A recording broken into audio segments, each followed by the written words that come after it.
Hey guys, it's the Faceless Beanie and here's what you need to know about the Duviri Experience. Let's get into it. Released with the Duviri Paradox update, the Duviri Experience and the Circuit are essentially two new game modes which can be experienced normally or via the Steel Path.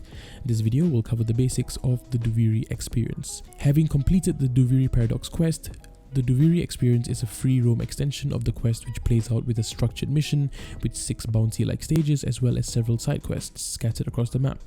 If you choose to pick the lone story instead, there will be no side quests, it's just a 6-stage mission for you to complete. Before entering Duviri, you may notice the mood displayed in the top right corner here. In total, there are 5 separate moods or spirals which have their own unique impacts on the world of Duviri.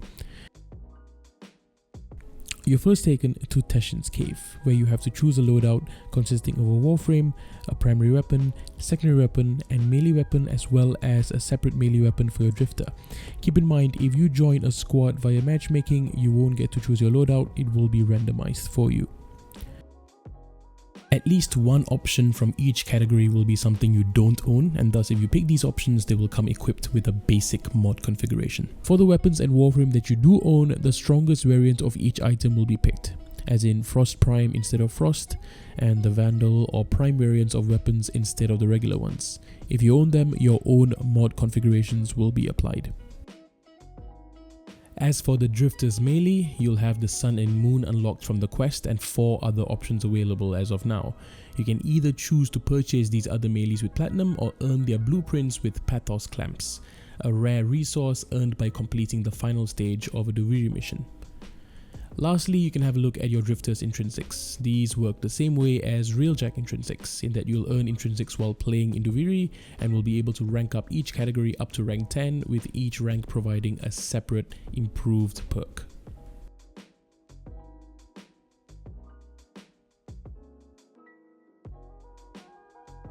Once you're set, head into the portal out into Duviri.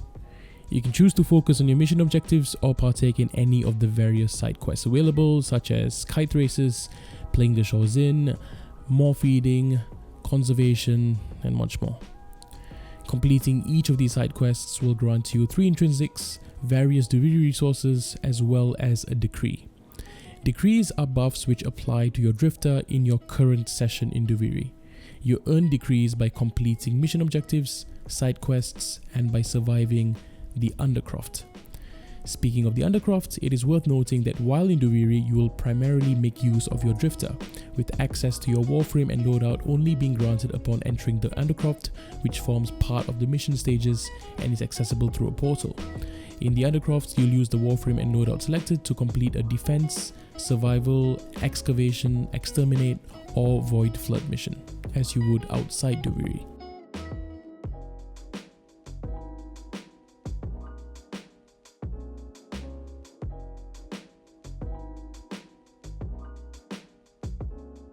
You'll also have access to your warframe and loadout during the final stage of the Duviri missions.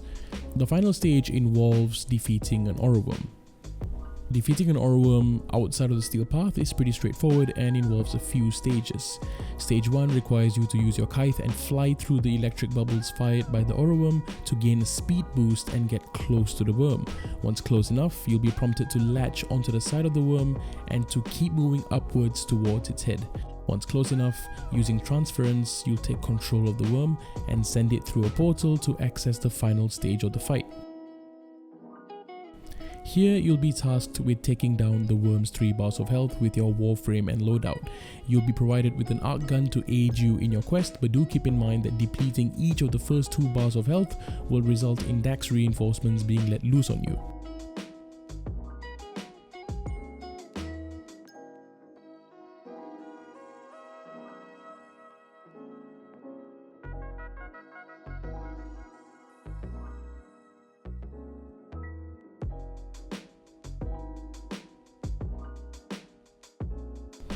Once you deplete all 3 health bars, the chest in the middle of the stage opens up, granting you with Pathos Clamps, which can be used to unlock Drifter melee weapons, as well as intrinsics and a rare decree.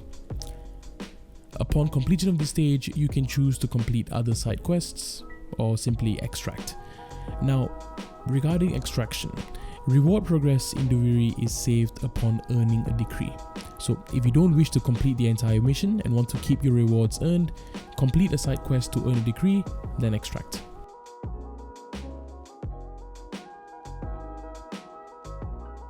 Now, playing the Duviri experience in the Steel Path will grant greater rewards, but it's perhaps important to keep in mind that the impact of the Steel Path is not the same as other modes. In Duviri, enemy levels are increased by 20, with no impacts to their health, shield or armor. The Aura Worm at the end will have a couple more stages and tougher mechanics as well. However, within the Undercroft, the normal Steel Path modifiers will apply. So keep that in mind when picking your loadout, should you choose to do this in the Steel Path. Finally, let's have a look at Duviri's vendor, Enquiries. Enquiries has a rotating catalog. You can trade in your Pathos clamps here if you have already unlocked all Drifter melees, and in addition you can also purchase Duviri Arcanes, but you'll need to have rank 9 unlocked for the opportunity intrinsic first. Right, that covers the basics of the Duviri experience. I'll cover the circuit in a separate video. As always, I hope this helped you out. This is the Faceless Beanie signing out.